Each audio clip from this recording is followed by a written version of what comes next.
할렐루야. 오늘도 새날을 주신 하나님을 찬양합니다. 오늘도 말씀으로 시작하는 이 하루, 말씀 충만, 은혜 충만, 성령 충만하시기를 주님의 이름으로 축원합니다. 자, 오늘은 갈라디아서 1장 1절로 9절까지 말씀을 봉독해 드립니다. 하나님의 말씀을 경청하시기 바랍니다. 사람들에게서 난 것도 아니요 사람으로 말미암은 것도 아니요 오직 예수 그리스도와 그를 죽은 자 가운데서 살리신 하나님 아버지로 말미암아 사도된 바울은 함께 있는 모든 형제와 더불어 갈라디아 여러 교회들에게 우리 하나님 아버지와 주 예수 그리스도로부터 은혜와 평강이 있기를 원하노라. 그리스도께서 하나님 곧 우리 아버지의 뜻을 따라 이 악한 세대에서 우리를 건지시려고 우리 죄를 대속하기 위하여 자기 몸을 주셨으니 영광이 그에게 세세토록 있을지어다. 아멘. 그리스도의 은혜로 너희를 부르신 이를 이같이 속히 떠나 다른 복음을 따르는 것을 내가 이상하게 여기노라. 다른 복음은 없나니 다만 어떤 사람들이 너희를 교란하여 그리스도의 복음을 변하게 하려 함이라. 그러나 우리나 혹은 하늘로부터 온 천사라도 우리가 너희에게 전한 복음 외에 다른 복음을 전하면 저주를 받을지어다. 우리가 전에 말하였거니와 내가 지금 다시 말하노니 만일 누구든지 너희가 받은 것 외에 다른 복음을 전하면 저주를 받을지어다. 아멘. 오늘도 이 말씀을 통해 우리에게 주신 하나님의 음성을 듣게 되길 바랍니다.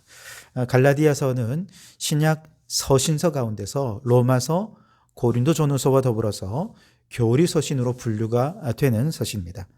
바울이 1차 전도 여행 당시에 세운 갈라디아 교회가 바울이 전한 복음 이신득의 혹은 이신칭의의 오직 믿음으로 의롭다함을 얻는 이 구원의 진리를 망각하고 유대 율법주의적 거짓 교사들에게 미혹되면서 율법 준수를 통해 구원에 이를 수 있다라는 잘못된 사상에 빠지게 되고 바로 이런 교회의 현실을 타개하기 위해 그들에게 도전과 권면을 주는 책이 갈라디아서입니다. 그러다 보니 보통 편지의 서두에서 의례적으로 적는 인사말은 아주 짧게 그것도 자신의 사도권을 변호하는 방식으로 기록되어 있는데요. 1절에 보시면 사람들에게서 난 것도 아니요 사람으로 말미암은 것도 아니요 오직 예수 그리스도와 그를 죽은 자 가운데서 살리신 하나님 아버지로 말미암아 사도된 바울은 그렇게 기록하죠.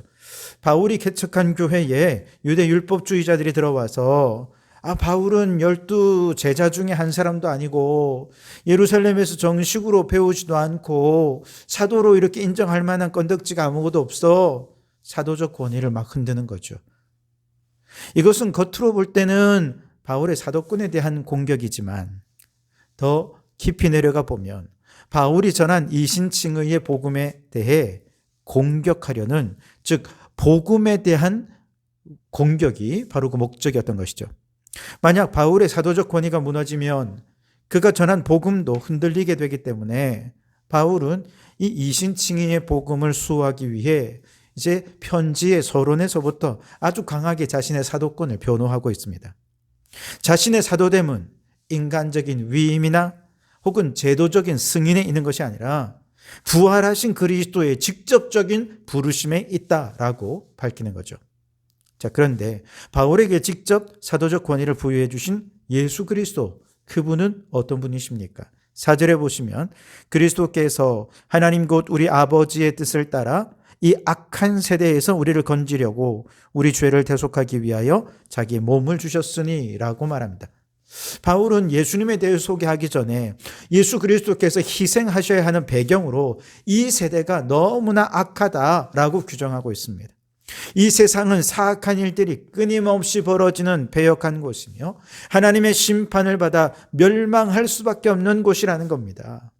바로 이런 세상에서 인간의 어떤 행위가 구원에 이르게 할 수 있겠습니까? 이미 모든 사람이 죄를 범하여 하나님의 영광에 이르지 못하였고 하나님의 심판대에서 이미 사형 선고까지 내려졌을 정도로 악한 세대를 살아가는데 도대체 어떤 행위가 우리를 구원에 이를 수 있게 하겠느냐? 불가능하다는 것이죠. 그래서 예수님께서 자신을 희생하신 것이죠.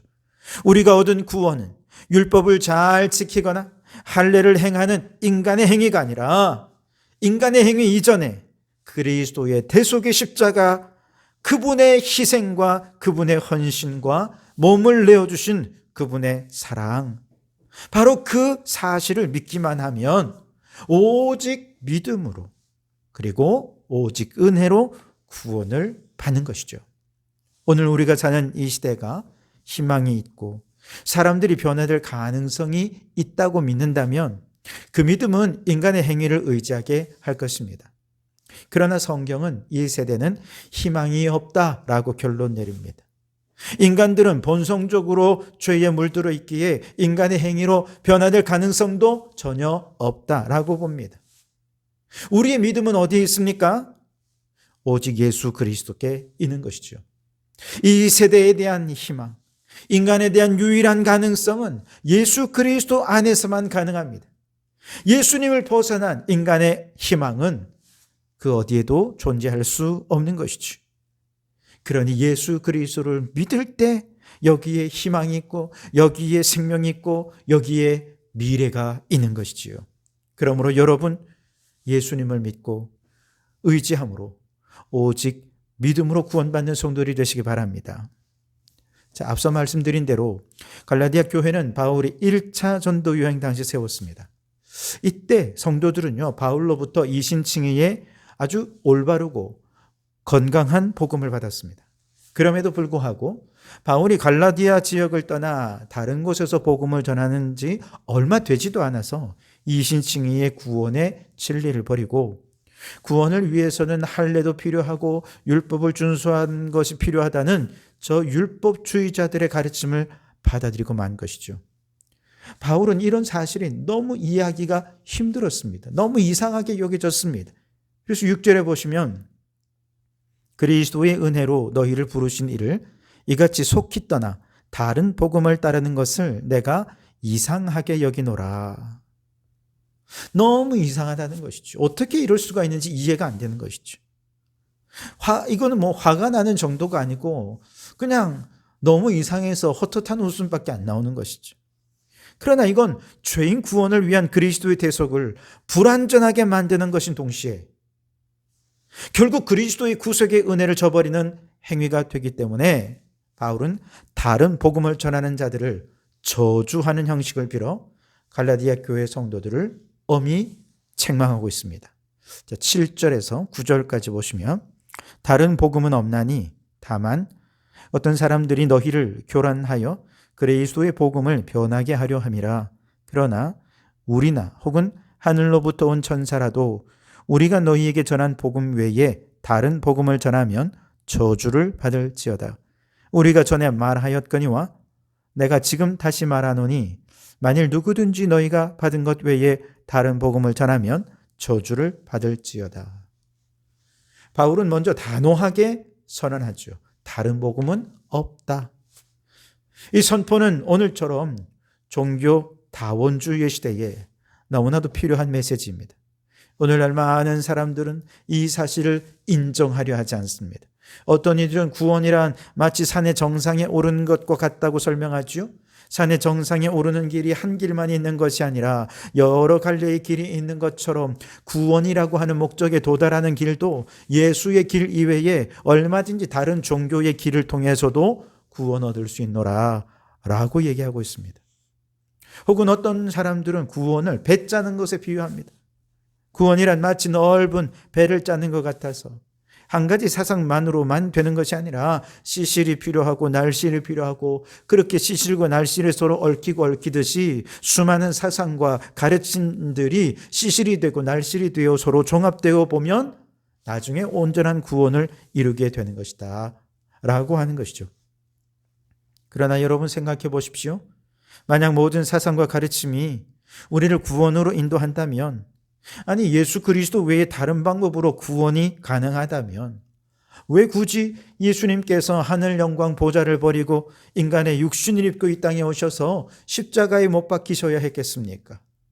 아니 왜 굳이 하나님이신 그분이 그토록 무서운 형벌을 받으시고 고통 속에 죽으셔야 했겠습니까?